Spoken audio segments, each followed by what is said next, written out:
ഒരു SFI-കാരൻ, ഒരു DYFI-കാരൻ ഒരു പ്രശ്നം ഉണ്ടായാൽ അവരെ പ്രൊട്ടക്ട് ചെയ്യാൻ അവിടെ ഒരു 10 CET-കാരൻ, KSU പ്രവർത്തകനോ ഒരു യൂത്ത് കോൺഗ്രസ് പ്രവർത്തകനോ ഒരു പ്രശ്നം ഉണ്ടായാൽ INTUC-കാർ മാറി നിൽക്കുന്ന ചില സാഹചര്യം. സോമൻ അടി കിട്ടിയെന്ന് അറിഞ്ഞുകൊണ്ടാണ് ലീഡർ എന്നെ വിളിച്ചത്. താൻ എവിടാ? ഞാൻ പറഞ്ഞു ഞാൻ വെള്ളൂരാണ്. നമ്മുടെ സോമനെ അവർ എന്താ ഉപദ്രവിച്ചിട്ടുണ്ട്, ഒന്ന് നോക്കിയേക്കണേ, അത്രേ പറയുള്ളൂ. ഞാൻ അവിടുന്ന് 3 ജീപ്പിൽ എൻ്റെ ചുമട്ടുതൊഴിലാളികളെ കോളേജിൽ വിടുകയും ആ കോളേജിലുണ്ടായ സംഘർഷമൊക്കെ ഞാൻ ഒരിക്കലും എനിക്ക് മറക്കാൻ കഴിയും. അപ്പോൾ INTUC ആണ് KSUവിനെ സംരക്ഷിച്ചിരുന്നത്. ഈ പദ്ധതി ഇല്ലാതാക്കുക, ഇത് സർവനാശം വരുത്തുക എന്നുള്ളത് നരേന്ദ്രമോദി സർക്കാരിൻ്റെ പ്രധാനപ്പെട്ട പ്രൈം ഇൻറ്റൻഷനിൽ ഒരെണ്ണമാണ്. നരേന്ദ്രമോദി സർക്കാർ ഒരു ചർച്ചയ്ക്ക് പോലും വിളിക്കാതിരുന്നിട്ടും KTUC CIT എല്ലാവരെയും വിളിക്കും, ഞങ്ങളെ വിളിക്കും. അങ്ങനെ ഇരുന്നിട്ട് പോലും ഇപ്പോൾ കഴിഞ്ഞ 6 മാസത്തിന് മുമ്പ് നടന്ന ഇന്ത്യൻ റെയിൽവേയിൽ നടന്ന റഫറണ്ടത്തിൽ 1-ാം സ്ഥാനത്ത് INTUC.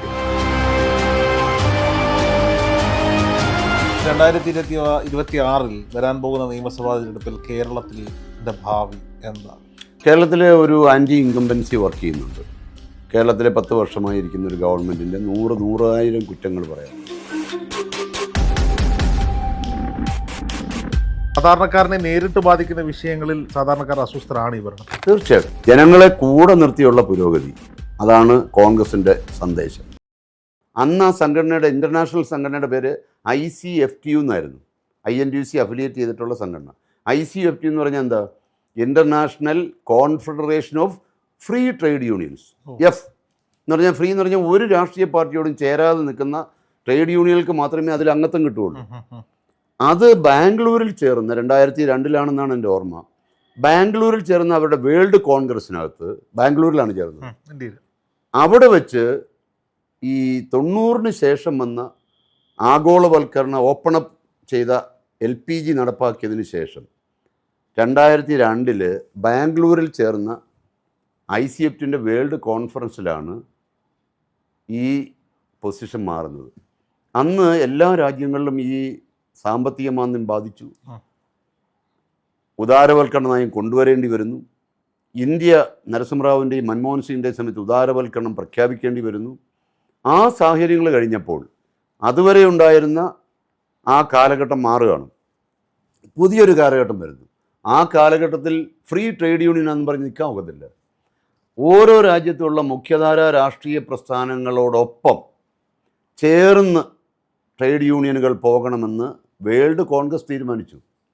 അങ്ങനെ INTUCയും ICFTUവിൻ്റെ പേര് തന്നെ മാറ്റി ITUC എന്നാക്കി. ITUC എന്ന് പറഞ്ഞാൽ എന്താ അർത്ഥം? പേരെന്താണ്? International trade union confederation. ITUC. ICFTU എന്നുള്ളത് മാറ്റി ITUC. ഇതൊക്കെ ചരിത്രമാണ്. ഞാൻ അതിൻ്റെ നോമിനിയായിട്ടാണ് ILOയിൽ മത്സരിക്കുന്നത്.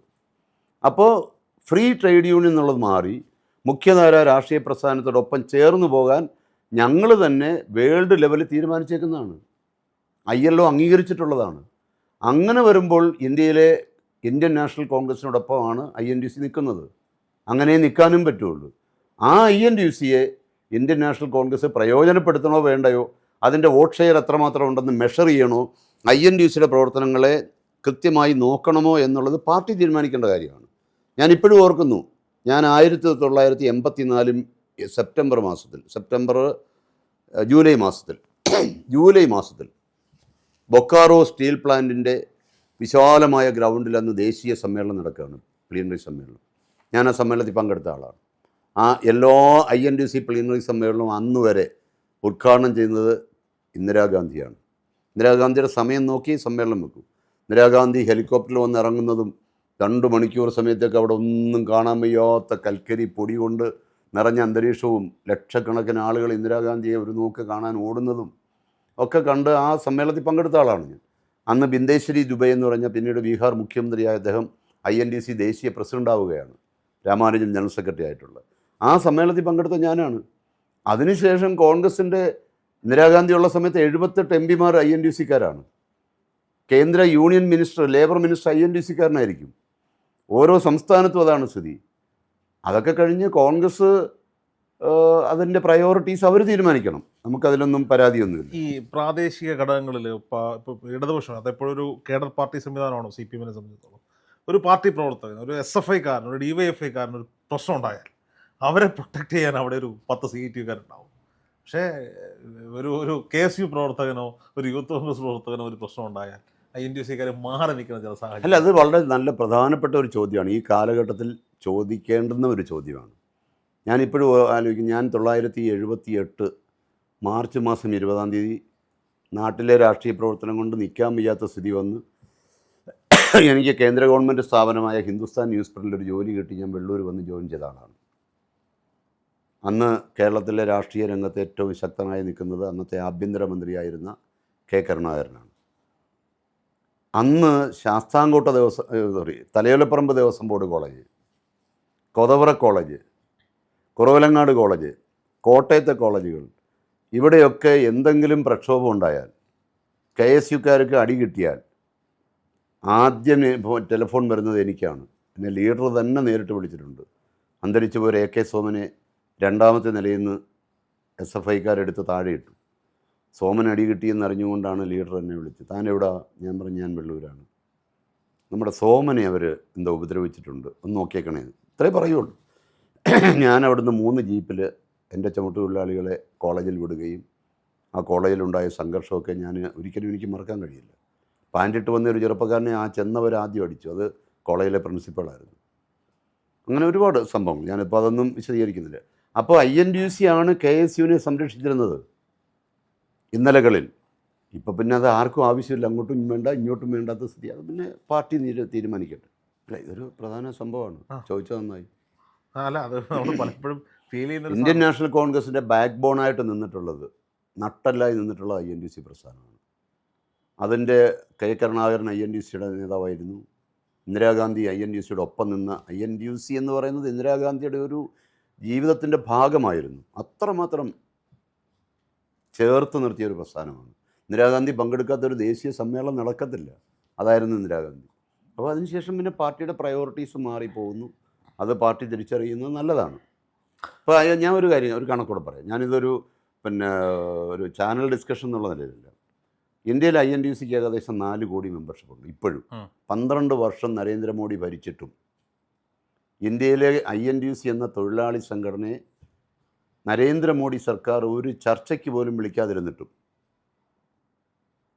AITUC മറ്റേ CITU എല്ലാവരെയും വിളിക്കും, ഞങ്ങളെ വിളിക്കുന്നില്ല. അങ്ങനെ ഇരുന്നിട്ട് പോലും ഇപ്പോൾ കഴിഞ്ഞ 6 മാസത്തിന് മുമ്പ് നടന്ന ഇന്ത്യൻ റെയിൽവേയിൽ നടന്ന റഫറണ്ടത്തിൽ 1-ാം സ്ഥാനത്ത് INTUC ആണ്. രാഘവയ്യയുടെ നേതൃത്വമുള്ള INTUC, NFIR എന്ന് പറയും, national federation of Indian railway. BHEL എന്ന് പറഞ്ഞാൽ ലോകപ്രശസ്തമായ ഇന്ത്യയിലെ ഏറ്റവും വലിയ പൊതുമേഖലാ സ്ഥാപനം. അതിൽ 1-ാം സ്ഥാനത്ത് INTUC ആണ്. NTPC, national thermal power corporation, ഇന്ത്യയിലെ ഏറ്റവും വലിയ പൊതുമേഖലകളിലൊന്നാണ്. അവിടെ 1-ാം സ്ഥാനത്ത് INTUC ആണ്. ഇതൊക്കെ ഹിതപരിശോധനയിൽ വരുന്നതാണ്, ആരുടെ ഔദാര്യം കൊണ്ട് വരുന്നതല്ല. അപ്പോൾ എല്ലാ കോർ ഇൻഡസ്ട്രീസിലും, സ്റ്റീൽ അതോറിറ്റി ഓഫ് ഇന്ത്യയിൽ, സ്റ്റെയിൽ അറിയാമല്ലോ, കേട്ടിട്ടുണ്ടല്ലോ, ഒരു ഇരുമ്പുരുക്ക് കമ്പനികൾ, അവിടെയൊക്കെ എന്ന് പറഞ്ഞാൽ ലക്ഷക്കണക്കിന് മെമ്പർഷിപ്പാണ് INTUC. ഇന്ദിരാഗാന്ധി പ്രസംഗിക്കുന്ന ഗ്രൗണ്ടിലാണ് INTUCയുടെ ജനറൽ ബോഡി നടക്കുന്നത്. ഞാനതൊക്കെ കണ്ടിട്ടുള്ള ഒരാളായതുകൊണ്ട്. ഞാനൊരു സംശയം, ഈ കഴിഞ്ഞ ത്രിതല പഞ്ചായത്ത് തെരഞ്ഞെടുപ്പിൽ CPMൻ്റെ CITUവിൻ്റെ മെമ്പർഷിപ്പുള്ള ഒരു ലോഡിംഗ് തൊഴിലാളി, അദ്ദേഹം ഭയങ്കര അസ്വസ്ഥനാണ് അവിടെ സ്ഥാനാർത്ഥി നിർണ്ണയത്തിൽ. കാരണം അദ്ദേഹത്തിൻ്റെ ഞാൻ അദ്ദേഹത്തിൻ്റെ ഐഡൻറ്റിറ്റി പുറത്തു പോകുന്നുള്ളതുകൊണ്ട് കൂടുതൽ കാര്യങ്ങൾ. അദ്ദേഹത്തിന് അവിടെ ഈ ത്രിതല പഞ്ചായത്ത് തെരഞ്ഞെടുപ്പിൽ 1-2 സ്ഥാനാർത്ഥികൾക്ക് വ്യക്തിപരമായി വോട്ട് രേഖപ്പെടുത്താൻ സാധിക്കില്ല. അപ്പോൾ ഇദ്ദേഹം എന്നെ ഫോണിൽ വിളിച്ച്, ഞാനുമായിട്ട് അടുപ്പം സൂക്ഷിക്കുന്ന ഒരാളാണ്, എന്നോട് പറഞ്ഞു ഇങ്ങനെയൊക്കെയാണ് അവസ്ഥ, ഞാൻ ഭയങ്കര അസ്വസ്ഥനാണ്, അതുകൊണ്ട് ഇത്തവണ ഞാൻ വോട്ട് ചെയ്യാൻ പോവില്ല എന്നൊക്കെ പറഞ്ഞു. പക്ഷേ ഞാൻ ഇലക്ഷനുമായി ബന്ധപ്പെട്ട് 3-4 ദിവസം നാട്ടിൽ പോയി നിൽക്കുമ്പോൾ ഒരു ദിവസം നോക്കുമ്പോൾ ഇദ്ദേഹം അവിടെ നിന്ന് പോസ്റ്റ് ഒട്ടിക്കുക ഇടതുപക്ഷ സ്ഥാനാർത്ഥി. അപ്പോൾ ഞാൻ പതുക്കെ വണ്ടി കൊണ്ട് നിർത്തിയിട്ട് പതുക്കെ അടുത്തോട്ട് വിളിച്ച് വെച്ചു, താങ്കളല്ലേ പറഞ്ഞേ പ്രവർത്തനത്തിനൊന്നും ഇറങ്ങില്ല, വോട്ട് ചെയ്യാൻ പോലും പോകില്ല എന്ന് പറയാൻ. വോട്ട് ഞാൻ ചെയ്യാൻ പോവില്ല, പോയാലും അയാൾക്ക് ബുദ്ധിമുട്ടുള്ള സ്ഥാനാർത്ഥിക്ക് വോട്ട് ചെയ്യില്ല, നോട്ടൊക്കെ അടിക്കും, വേറെ പാർട്ടിക്ക് അടിക്കില്ല. പക്ഷേ പ്രവർത്തനത്തിന് ഇറങ്ങാതിരിക്കാൻ പറ്റില്ല, പാർട്ടി മെമ്പറായി പോയില്ലേ അദ്ദേഹം ചോദിക്കുകയാണ്. CITU എന്നാണ് അദ്ദേഹം പാർട്ടി ഉദ്ദേശിച്ച് യൂണിയൻ മെമ്പറായി പോയില്ലേ എന്ന തരത്തിലാണ്. ഇതാണ് ഒരു CITUകാരൻ്റെ മാനസികാവസ്ഥ. എത്ര INTUCക്കാരൻ ഈ മാനസികാവസ്ഥ? അല്ല, INTUCയുടെ മനസ്സിലും INTUCയിലെ തൊഴിലാളിയുടെ മനസ്സിലും ഇതൊക്കെ ഉണ്ട്. കാരണം അന്നം കൊടുക്കുന്നവനാണല്ലോ അന്നദാതാവ്. ഒരു തൊഴിൽ ചെയ്ത് ജീവിക്കുന്നവന് കൂലി കിട്ടുമ്പോഴാണ് അവൻ്റെ ജീവിതമാകുന്നത്. INTUCയിൽപ്പെട്ട ഓരോ ആളും ഈ ജോലി ചെയ്യാൻ അവസരം കിട്ടിയത് എന്തുകൊണ്ടാണ്? രാജ്യത്ത് ഇന്ത്യൻ നാഷണൽ കോൺഗ്രസ് പടിപ്പടിയായി ഉണ്ടാക്കി വെച്ച പദ്ധതികളുടെ അടിസ്ഥാനത്തിലാണ് ഈ ജോലി കിട്ടുന്നത്. ഇപ്പോൾ തൊഴിലുറപ്പ് പദ്ധതി എന്തുകൊണ്ടുണ്ടായി? മൻമോഹൻ സിംഗും സോണിയാഗാന്ധിയും വാശി പിടിച്ചു കൊടുത്ത ഒരു പദ്ധതിയാണ്. ആ ഒരു തൊഴിലാളിക്ക് എപ്പോഴും രാഷ്ട്രീയ ബോധമുണ്ട്. തൊഴിലാളിക്കുള്ള രാഷ്ട്രീയ ബോധം മറ്റു പലർക്കും ഉണ്ടാകാൻ സാധ്യതയില്ല. അപ്പോൾ അതുകൊണ്ട് CITUകാരൻ അങ്ങനെ വിഷമിച്ചാൽ പോലും അവൻ ആ സംഘടനാപരമായ ദൗത്യം നിറവേറ്റും. INTUCക്കാരനും അങ്ങനെ തന്നെ നിർവഹിക്കണമെന്നാണ് ഞങ്ങളുടെ ആഗ്രഹം. ഒരു പരിധി വരെ അത് ഉപയോഗിക്കുന്നുമുണ്ട്. തീർച്ചയായിട്ടും ഈ തൊഴിലുറപ്പ് പദ്ധതിയുമായി ബന്ധപ്പെട്ട് ഇന്നങ്ങോട്ട് സംസാരിക്കുമ്പോൾ ഒരു പേര് മാറ്റം, പിതാവിനെ മാറ്റുന്നത് പോലെ എല്ലാ പദ്ധതികളുടെയും പേര് മാറ്റിക്കൊണ്ടിരിക്കുകയാണ്. ഈ തൊഴിലുറപ്പ് പദ്ധതിയിൽ ഇപ്പോൾ പാസ്സാക്കിയിരിക്കുന്ന BBG റാം ഇത് എത്രമാത്രം കേരളം പോലെയുള്ള സംസ്ഥാനങ്ങളിൽ ആളുകളെ BJPക്ക് കൺകെട്ട് വിദ്യയിലൂടെ കൈക്കലാക്കാൻ സാധിക്കും? അല്ല, അത് കാര്യം വളരെ ഉറച്ച തീരുമാനമാണ്. ഈ പദ്ധതി ഇല്ലാതാക്കുക, ഇത് സർവനാശം വരുത്തുക എന്നുള്ളത് നരേന്ദ്രമോദി സർക്കാരിൻ്റെ പ്രധാനപ്പെട്ട പ്രൈം ഇൻറ്റൻഷനിൽ ഒരെണ്ണമാണ്. കാരണം എന്തറിയോ, ഇന്ത്യ രാജ്യത്ത് ഈ പദ്ധതി നാട്ടുമ്പുറങ്ങളിലെ സാധാരണക്കാരൻ്റെ വീടുകളിൽ ചെറിയ തോതിലെങ്കിലും ഒരു സാമ്പത്തിക ചലനം ഉണ്ടാക്കുന്ന പദ്ധതിയാണ്. ചെറിയ തോതിലല്ല, വലിയ രീതിയിൽ. ചെറിയ തോതിൽ എന്ന് പറഞ്ഞാൽ ഞങ്ങൾ ആവശ്യപ്പെടുന്ന മിനിമം കൂലിയൊന്നും അതിന് കൊടുക്കുന്നില്ല. എങ്കിൽ പോലും കേരളത്തിൽ എടുത്താൽ 369 രൂപ ഒരു അമ്മയുടെ കയ്യിൽ 70 വയസ്സുള്ള അല്ലെങ്കിൽ 75 വയസ്സുള്ള പ്രായപരിധി ഇല്ലാത്തൊരു പദ്ധതിയായിട്ടാണ് ഇത് കൊണ്ടുവരുന്നത്. 1 രൂപ വരുമാനമില്ലാത്തവർക്ക് അതെ, 369 രൂപ കിട്ടുമ്പോൾ അവരത് പ്രയോഗിക്കുന്നത്, ഞാനിത് റിസർച്ച് ചെയ്തിട്ടുള്ള ഒരാളാണ്, ഇതെല്ലാം മനസ്സിലാക്കുന്ന ഒരാളാണ്. അവരത് നാട്ടുമ്പുറങ്ങളിൽ പ്രവർത്തിക്കുമ്പോൾ എന്താ ചെയ്യുന്നത്? നമ്മുടെ കയ്യിൽ 1000 രൂപ കിട്ടിയാലും ഫലമില്ല. നേരെ മറിച്ച് നമ്മുടെ ഒരു അമ്മയുടെ കയ്യിൽ ഒരു 369 രൂപ കിട്ടുമ്പോൾ അവരതിങ്ങനെ കരുതി വെക്കും. കരുതി മടിക്കുത്തിലോ ചെറിയ സഞ്ചിക്കകത്തോ വെക്കും. വെച്ചിട്ട് അവർ പേരക്കുട്ടികൾക്ക് കുപ്പിവള വാങ്ങിക്കാൻ, ചാന്ത് വാങ്ങിക്കാൻ, പൊട്ട് വാങ്ങിക്കാൻ, ഇമിറ്റേഷൻ മാല വാങ്ങിക്കാൻ, ഇങ്ങനെയൊക്കെ കൊച്ചു കൊച്ചു കുട്ടി ഉടുപ്പുകൾ വാങ്ങിക്കാൻ, ഇതൊക്കെ വാങ്ങിക്കുമ്പോൾ ഇതിൻ്റെ ഒരു മൻമോഹൻ സിംഗ് ആരായിരുന്നെന്ന്, ഞാൻ മൻമോഹൻ സിംഗുമായിട്ട് വ്യക്തിപരമായി വലിയ അടുപ്പമുണ്ടായിരുന്ന ഒരാളാണ്. മരണം വരെയും ഞാൻ പോയി കാണുന്ന ഒരാളായിരുന്നു. അദ്ദേഹത്തിൻ്റെ ഒരു സാമ്പത്തിക ശാസ്ത്രത്തിനെ അമേരിക്ക പോലും ബഹുമാനിച്ചാണ്. നിങ്ങൾ അറിയാവുന്ന കാര്യമാണ്. പക്ഷെ ഇതൊന്നും പറയാൻ ഈ നാട്ടിൽ ആരും ഇല്ല. അതുകൊണ്ടാണ്. അപ്പോൾ എന്താ പറയുക, അപ്പോൾ അങ്ങനെ വരുന്ന ഒരു സാമ്പത്തിക വൈബ്രേഷൻ വരും, മണി ഫ്ലോ, ഒരു എക്കണോമിക് വൈബ്രേഷനാണ് താഴെ തട്ടിലാണ് വരുന്നത്. അപ്പോൾ ഈ കുപ്പിവള, ഞാൻ ഒരു ഉദാഹരണം പറയാം, എൻ്റെ കണക്കാണ് ഇതൊക്കെ ഞാൻ പറയുന്നത്. കേരളത്തിലൊരു 10,000 സ്ത്രീകൾ, തൊഴിലുറപ്പ് തൊഴിലാളികൾ, പ്രായമുള്ള അമ്മൂമ്മമാർ, അവർ 10,000 പേര് കുപ്പിവള വാങ്ങിക്കുകയാണ്. ഈ കുപ്പിവള വാങ്ങിച്ച് പേരക്കുട്ടികൾക്ക് കൊടുക്കാൻ വേണ്ടിയാണ്. ഈ കുപ്പിവള 10,000 സ്ത്രീകൾ വാങ്ങുമ്പോൾ ആ 10,000 പേര് വാങ്ങിക്കുന്ന കുപ്പിവളയുടെ ഡിമാൻഡ് കൂടുകയാണ്. അത്രയും കുപ്പിവള ഉണ്ടാക്കണ്ടേ? ഞാൻ സിമ്പിളായി ചോദിക്കും, ഇതൊന്നും ആരും ചർച്ച ചെയ്യുന്ന വിഷയമല്ല. എനിക്ക് വളരെ ഇഷ്ടപ്പെട്ട ഈ ചോദ്യം. ആ കുപ്പിവള ഉൽപ്പാദിപ്പിക്കാൻ തൊഴിലവസരം കിട്ടും, ചെറിയ കച്ചവടക്കാർക്ക് പണി കിട്ടും. ഇങ്ങനെ നിരവധിയായ ഇതുപോലൊരു എക്കണോമിക് വൈബ്രേഷൻ ഉണ്ടാക്കിയ, അടിസ്ഥാനപരമായി ജനങ്ങളെ സഹായിച്ചൊരു പദ്ധതി ലോകത്തൊരു രാജ്യത്തും ഉണ്ട്. ആരെ കൊണ്ടുവന്നേ? മൻമോഹൻ സിംഗ്. കണക്കറിയാൻ വയ്യാത്ത ഒരാളെ കൊണ്ടുവന്നല്ലത്. മൻമോഹൻ സിംഗ് ഗവൺമെൻറ്, ഞാൻ ഒരുപാട് വട്ടം അദ്ദേഹമായിട്ട് സംസാരിച്ചിട്ടുള്ളതാണ്. അങ്ങനെ ഈ രാജ്യത്തിൻ്റെ സമ്പദ്ഘടനയുടെ ത്രസിപ്പിക്കുന്ന വികാരപരമായ ഒരു ഉത്തേജനമായിരുന്നു ഈ പദ്ധതി. ആ പദ്ധതി നരേന്ദ്രമോദി സർക്കാർ വന്നപ്പോൾ മുതലേ അത് ഇല്ലാതാക്കണമെന്ന് അവരുടെ തീരുമാനമാണ്. എന്താ കാര്യം? അടിത്തട്ടിലുള്ളവൻ പട്ടിണി കിടക്കണം, അടിത്തട്ടിലുള്ളവൻ രാമൻ അല്ലെങ്കിൽ കൃഷ്ണൻ എന്ന് പറഞ്ഞ് ജീവിതം മുഴുവനും ഒരു അന്ധരായി നിൽക്കണം. അതാണ് അവരുടെ ആഗ്രഹം. നേരെ മറിച്ച് കോൺഗ്രസ് ആഗ്രഹിച്ച അങ്ങനല്ല. ഇന്ത്യയിലെ ഓരോ പൗരനും എംപവേർഡ് ആകണം. രാജീവ് ഗാന്ധിയുടെ സ്വപ്നം ഓർമ്മയുണ്ടോ? കോൺഗ്രസ്സിൽ ആരൊക്കെ പറയുന്നു എന്ന് എനിക്കറിഞ്ഞുകൂടാ. രാജീവ് ഗാന്ധി രാഷ്ട്രീയക്കാരനല്ലാതിരുന്ന രാജീവ് ഗാന്ധിയുടെ സ്വപ്നമായിരുന്നു I am young, I do have a dream of 21st century of my nation എന്നാണ് പറഞ്ഞത്. ആണോ ഇല്ലയോ? അങ്ങനെ പറഞ്ഞ രാജീവ് ഗാന്ധിയുടെ സ്വപ്നം എന്തായിരുന്നു? ശാസ്ത്ര സാങ്കേതിക പുരോഗതികൾ, കമ്പ്യൂട്ടറൈസേഷൻ, ടെലിവിഷൻ. നമ്മൾ കേരളക്കാർ ആദ്യമായി ടെലിവിഷൻ കാണുന്നത് രാജീവ് ഗാന്ധി പ്രധാനമന്ത്രി, രോഹിത് ഇതൊക്കെ അറിയുമെന്ന് എനിക്കറിഞ്ഞു. ഓർമ്മയില്ലാത്ത ആളാണ്. ഞാൻ പറഞ്ഞത് ഇതൊക്കെ ഈ നാടിന് സംഭാവന ചെയ്തത് കോൺഗ്രസ്സാണ്. കർമ്മധീരമായി പദ്ധതികൾ വെച്ച കോൺഗ്രസിൻ്റെ പ്രധാനമന്ത്രിമാരുടെ പദ്ധതികളാണ്. ഇതിനെല്ലാമാണ് ഒറ്റയടിക്ക് ഇല്ലാതാക്കാൻ നരേന്ദ്രമോദി ശ്രമിക്കുന്നത്. നരേന്ദ്രമോദി 12 വർഷം കൊണ്ടാണ് ഇന്ത്യ ഇങ്ങനെ. അതൊക്കെ കണ്ണുപൊട്ടന്മാരോട് പറഞ്ഞാൽ പോലും അവർക്ക് പോലും വിശ്വസിക്കാൻ കഴിയില്ല. കാരണം എന്ന് പറഞ്ഞാൽ ഈ കാണിക്കുന്നതൊക്കെ ഈ രാജ്യത്തിന് അപകടമാണ്. ഞാനിതൊക്കെ വളരെ വ്യക്തമായി പറയുന്ന ഒരാളാണ്. എനിക്ക് ഇൻ്റർനാഷണൽ എക്സ്പോഷർ ഉള്ള ഒരാളാണ്. എനിക്ക് അന്തർദേശീയ തലങ്ങളിൽ ഒരുപാട് തൊഴിലാളി പ്രശ്നങ്ങൾ ചർച്ച ചെയ്തിട്ടുള്ള ഒരാളെന്നുള്ള നിലയിൽ ഞാൻ പറയുന്നത്, ഞാൻ വിശ്വസിക്കുന്നത് ഇന്ത്യയിൽ പണിയെടുക്കുന്നവരെന്ന് പറഞ്ഞാൽ ഏതാണ്ട് 90%. ഇപ്പോൾ രോഹിത് ചെയ്യുന്ന ഒരു ജോലിയാണ്. ഈ ജോലിയിൽ നിന്ന് കിട്ടുന്ന ഒരു വരുമാനമാണ് രോഹിതിൻ്റെ ജീവിതം. So you are also doing A job. ഒരു ജോലിയാണ് ചെയ്യുന്നത്. ഇന്ത്യയിൽ ഇത്തരത്തിൽ ജോലി ചെയ്യുന്ന ശാസ്ത്രജ്ഞന്മാർ, അധ്യാപകർ, പിന്നെ ബാങ്കിലെ ഉദ്യോഗസ്ഥന്മാർ, പിന്നെ IASകാർ, IPSകാർ എല്ലാവരും ജോലി ചെയ്യുന്നവരാണ്. 90% ആളുകളും ജോലി ചെയ്യുന്നവരാണ്. 10% ആയിരിക്കും ചിലപ്പം പണം വെച്ചുകൊണ്ട് മറ്റുള്ളവർക്ക് ജോലി കൊടുക്കുന്നവർ. എനിക്കറിഞ്ഞൂടാ, ആ ഒരു സ്റ്റാറ്റിസ്റ്റിക്സ് അല്ല. ഈ രാജ്യത്ത് ജോലിയെടുത്ത് ജീവിക്കുന്ന ഒരു രാജ്യത്ത് 40 കോടിയോളം വരുന്ന കർഷകർ ഈ ഗവൺമെൻറ്റിനെതിരാവുന്നു. ഒരു വർഷം സമരം ചെയ്യാണ്. പണ്ട് ലാൽ ബഹദൂർ ശാസ്ത്രി കൊണ്ടുവന്നൊരു മുദ്രാവാക്യമുണ്ട്, ജയ് കിസാൻ ജയ് ജവാൻ. അതിൽ ഒന്നാം സ്ഥാനം കിസാനാണ്. കിസാൻ എന്ന് പറഞ്ഞാൽ കർഷകനാണ്. ആ കർഷകനെ ഈ രാജ്യത്തിന് സമ്പദ്ഘടന ഭദ്രമാക്കി ആഹാരം എത്തിച്ചു കൊടുക്കുന്ന ഈ കർഷകനവർ ഈ ഗവൺമെൻറ് അടിച്ചൊതുക്കി. 72ഓളം പേര് മരണപ്പെട്ടു. ഒരു വർഷം നീണ്ടുന്ന സമരം. തൊഴിലാളികൾ, ഞങ്ങളുടെ കണക്ക് ILO എടുത്തിട്ടുള്ള കണക്കനുസരിച്ച് 63 കോടിയാണ്. 63 40 കൂട്ടി എത്ര കോടിയായി? 103 കോടിയായി. 63 40 103 കോടി ആളുകളെ വെറുപ്പിച്ചുകൊണ്ടൊരു ഗവൺമെൻറ് അതിജീവിക്കണമെങ്കിൽ, വോട്ട് കിട്ടണമെങ്കിൽ ഒന്നുകിൽ ഇല്ലിസിറ്റ് ടെക്നോളജി ഉപയോഗിക്കണം, അല്ലെങ്കിൽ ജാതി വർഗീയത പറയണം. ഇതാണ് ഇപ്പോഴത്തെ ഒരു പ്രയോഗം. അത് ഞാൻ ആ ഭാഗത്തേക്ക് ഇപ്പോൾ പോകുന്നില്ല. പക്ഷേ രാജ്യത്തിൻ്റെ തൊഴിലാളികൾ, കർഷകർ അവരൊറ്റക്കെട്ടായി രൂപാന്തരം പ്രാപിച്ചു വരികയാണ്. അപ്പോൾ അവിടെ ഒരു ശക്തിക്കും ഞങ്ങളെ തടഞ്ഞു നിർത്താൻ കഴിയില്ല. ഇങ്ങനെയൊക്കെയുള്ള ചെപ്പടി വിദ്യയൊക്കെ കാണിക്കുന്നു. ആത്യന്തിക വിജയം ഒരു സ്വതന്ത്ര റിപ്പബ്ലിക്കായി നിൽക്കുന്ന ഇന്ത്യ രാജ്യത്ത് ജനങ്ങൾക്ക് തന്നെയായിരിക്കും. ആ ജനങ്ങളുടെ ഏറ്റവും മൃഗീയ ഭൂരിപക്ഷമുള്ളത് കർഷകരും തൊഴിലാളികളുമാണ്. അതായിരിക്കും രാജ്യത്തിൻ്റെ ഭാവി ഓർഡർ എന്ന് പറയുന്നത്. ഈ 2026 വരാൻ പോകുന്ന നിയമസഭാ തിരഞ്ഞെടുപ്പിൽ കേരളത്തിൻ്റെ ഭാവി എന്താണ്? കേരളത്തിലെ ഒരു ആൻറ്റി ഇൻകംബൻസി വർക്ക് ചെയ്യുന്നുണ്ട്. കേരളത്തിലെ 10 വർഷമായി ഇരിക്കുന്ന ഒരു ഗവൺമെൻറ്റിൻ്റെ 100,000 കുറ്റങ്ങൾ പറയാനുണ്ട്. സ്വാഭാവികമായും ജനങ്ങൾ അനുഭവിക്കുന്ന ബുദ്ധിമുട്ടുകളുണ്ട്.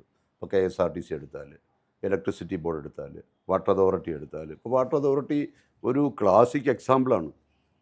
ഒരു സായിപ്പിനെ തിരുവനന്തപുരത്ത് കണ്ടാൽ ഓടിച്ചിട്ട് കല്ലെറിഞ്ഞ കമ്മ്യൂണിസ്റ്റുകാർ ADBയുടെ ഏജൻ്റാണെന്ന് പറയും. ടൂറിസ്റ്റ് വന്നാൽ ADB ഏജൻ്റാണെന്ന് പറഞ്ഞിരുന്ന ഒരു നാട്ടിൽ, കൊച്ചി പോലുള്ള മഹാനഗരത്തിലെ വാട്ടർ സപ്ലൈക്ക് ADBയുടെ സഹായം അഭ്യർത്ഥിച്ച് പ്രോജക്റ്റ് ഉണ്ടാക്കുന്നൊരു സാഹചര്യം നമ്മളൊരു ചരിത്രത്തിൻ്റെ നിയോഗം പോലെ കമ്മ്യൂണിസ്റ്റ് പാർട്ടി ഏറ്റെടുക്കേണ്ടി വരുന്നു. ചരിത്രം അങ്ങനെയാണല്ലോ, അവർ തള്ളി പറഞ്ഞതിനെ. അപ്പോൾ ഈ ഒരു നാട്ടിലുണ്ടായിട്ടുള്ള പോരായ്മകൾ, KSRTC 36,000 ജീവനക്കാരുണ്ടായിരുന്നതാണ്. അങ്ങനെ ഓരോന്നും ഞാൻ അതൊന്നും ഇപ്പോൾ വിശദമായിട്ട് പറയുന്നില്ല. അപ്പോൾ എല്ലാ ഭാഗത്തും ടെക്സ്റ്റൈൽ മേഖല എത്ര ലക്ഷം തൊഴിലാളികൾ ജോലി ചെയ്തിരുന്നതാണ്. K. കരുണാകരൻ തന്നെ ആദ്യകാലത്ത് തൊഴിലാളികളെ സംഘടിപ്പിച്ചത് ടെക്സ്റ്റൈൽ മേഖലയാണ്, സീതാറാം മില്ല് അടക്കമുള്ളതാണ്. അങ്ങനെ ഓരോരുത്തരും ആ മേഖലയുടെ സ്ഥിതി എന്താ? തോട്ടം തൊഴിലാളി മേഖലയിൽ അവർക്ക് ശാശ്വതമായൊരു സമാധാനമുണ്ടോ? അവരുടെ ലയങ്ങൾ. അതിൽ അങ്ങയുടെ ആദ്യം തന്നെ ചോദിക്കണമെന്ന് കരുതിയ ഒരു ചോദ്യം, വിട്ടുപോയൊരു ചോദ്യമാണ്. ഇത് പറഞ്ഞപ്പോൾ കണക്ട് ചെയ്ത് ചോദിക്കാൻ പറ്റുന്നൊരു ചോദ്യമാണ്. അങ്ങയുടെ സ്ഥലം കൊല്ലമാണ്. കൊല്ലത്തെ ഏറ്റവും വലിയ സ്ത്രീകളുടെ വരുമാന മാർഗം. ഒരുപക്ഷെ ഈ മഹാത്മാഗാന്ധി ദേശീയ തൊഴിലുറപ്പ് പദ്ധതി ഉണ്ടായിരുന്നില്ലെങ്കിൽ പട്ടിണിയിലേക്ക് പല കുടുംബങ്ങളും പോകുമായിരുന്നു എന്നുള്ളതാണ്. കശുവണ്ടി മേഖല തകർന്ന് തരിപ്പണമായിപ്പോയി.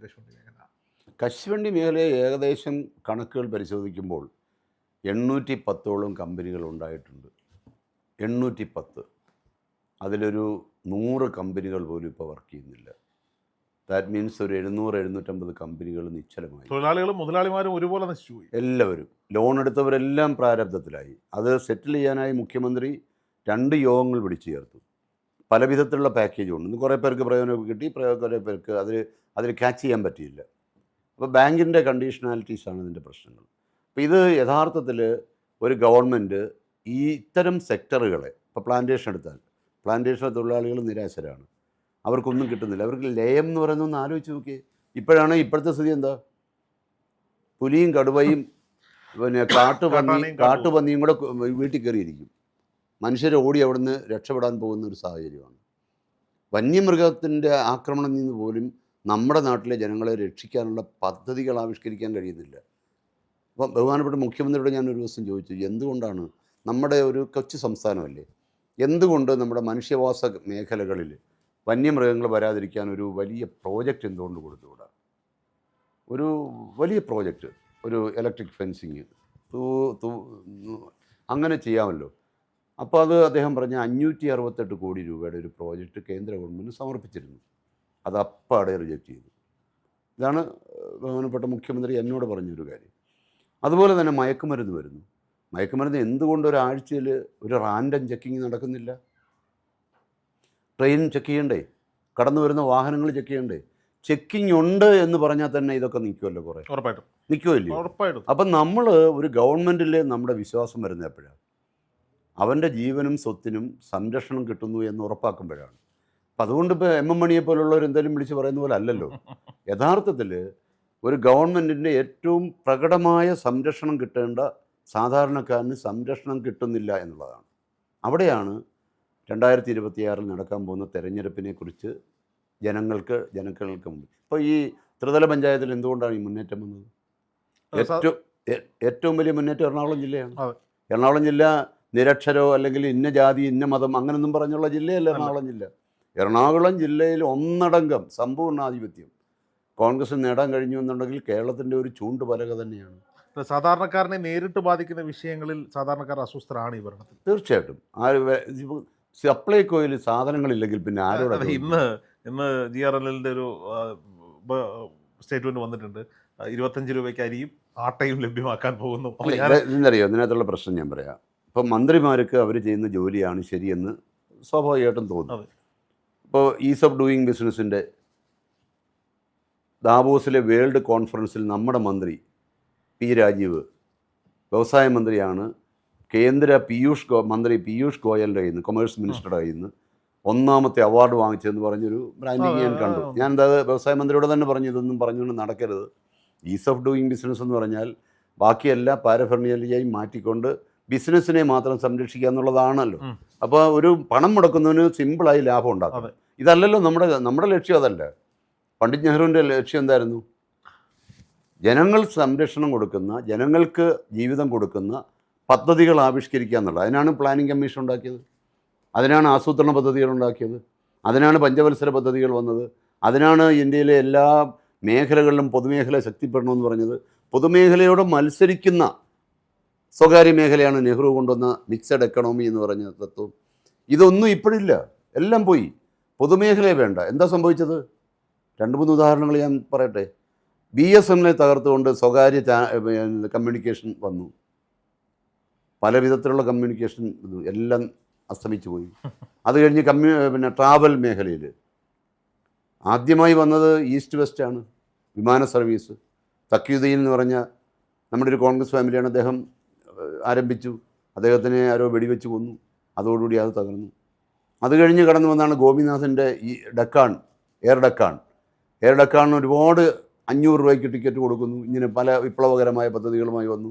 എയർ ഡക്കാൻ ഡിസപ്പിയർ ചെയ്യുന്നു. അന്ന് വിജയമല്ലി ഏറ്റവും കൂടുതൽ സാമ്പത്തിക ശേഷി ഉണ്ടായിരുന്ന വിജയമല്ലി കിങ് ഫിഷർ എന്ന് പറഞ്ഞ ഒരു എല്ലാം ബ്രാൻഡ് ന്യൂ എയർക്രാഫ്റ്റുകൾ കൊണ്ടുവന്നു. പുതിയൊരു ബിസിനസ് മോഡൽ കൊണ്ടുവന്നു. ഞങ്ങളൊക്കെ അതിൽ യാത്ര ചെയ്തിട്ടുള്ളവരാണ്. കിങ് ഫിഷറിനോടൊപ്പം തന്നെ എയർ ഡക്കാൻ ഗോപിനാഥിൻ്റെ അദ്ദേഹം വാങ്ങിച്ചെടുക്കുന്നു. ഒരാധിപത്യത്തിന് വേണ്ടി പുറപ്പെടുന്നു. തകർന്ന തരിപ്പണമായിപ്പോയി. ജെറ്റ് എയർവേസ്, ഇന്ത്യയുടെ എയർ ട്രാവലിൽ ഏതാണ്ട് 60% കൈയടക്കിയ ജെറ്റ് എയർവേസ് എന്ത് പറ്റി? DMKയുടെ ഒരു പ്രധാനപ്പെട്ട ഇൻവെസ്റ്റ്മെൻറ്റ് പോലെ വന്ന പിന്നെ സ്പൈസ് ജെറ്റ് വന്നു. അതിൻ്റെ സ്ഥിതി എന്താണ്? വേണ്ട.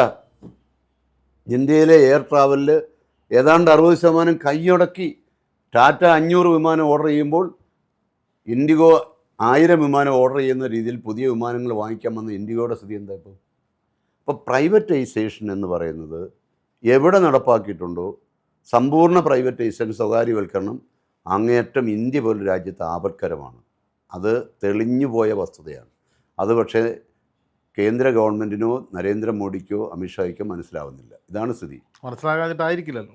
അല്ല, അവർക്ക് അവരുടേതായ അജണ്ട ഉണ്ടാവും. ഇപ്പം നമുക്ക് അതൊരു ചർച്ചാ വിഷയമല്ല. പക്ഷെ ഒരു കാര്യം ഞാൻ പറയാം, കോർപ്പറേറ്റുകളെ താലോലിക്കുന്നത് കൊണ്ട് 146 കോടി ജനങ്ങളുള്ള ഒരു രാജ്യത്ത് കോർപ്പറേറ്റുവൽക്കരണം കൊണ്ട് മാത്രമൊന്നും ജനങ്ങളെ സംതൃപ്തിപ്പെടുത്താൻ കഴിയില്ല. ജനങ്ങളെ കൂടെ നിർത്തിയുള്ള പുരോഗതി, അതാണ് കോൺഗ്രസിൻ്റെ സന്ദേശം. ജനങ്ങൾ വളർന്നു വരുന്നതനുസരിച്ച്, അല്ലെങ്കിൽ ജനസംഖ്യ കൂടുന്നതനുസരിച്ച് അവരെ കൂടി ചേർത്ത് നിർത്തുന്ന വിദ്യാഭ്യാസ പദ്ധതികളും, അവരെ കൂടി ചേർത്ത് നിന്ന തൊഴിൽദാന പദ്ധതികളും, അവരെ കൂടി ചേർത്ത് നിർത്തുന്ന ക്ഷേമ പദ്ധതികളും, അവരെ കൂടി ചേർത്ത് നിർത്തുന്ന പുരോഗതിയുമാണ് ഈ രാജ്യത്ത് ശാശ്വതമായി നിൽക്കൂ. ജനങ്ങളെല്ലാം എങ്ങനെങ്കിലും പോകട്ടെ, ജനങ്ങളെല്ലാം വഴിയാധാരമായിക്കോട്ടെ, ഞങ്ങൾക്ക് കോർപ്പറേറ്റുകൾ മതി എന്ന് പ്രഖ്യാപിച്ചാൽ അത് വല്ലാത്തൊരു അന്ത്യമായിരിക്കും എന്നാണ് എൻ്റെ ഒരു കണക്കുകൂട്ടൽ. ഓക്കെ, എന്തായാലും കുറേ അധികം സമയം ഞങ്ങൾക്ക് വേണ്ടി മാറ്റിവെച്ചതിന് നന്ദി. ഇനിയും ഇത്തരത്തിലുള്ള ഇൻഫോർമേറ്റീവായിട്ടുള്ള ചർച്ചകളുമായി നമുക്ക് വീണ്ടും കാണാം. Thank you. നമസ്കാരം.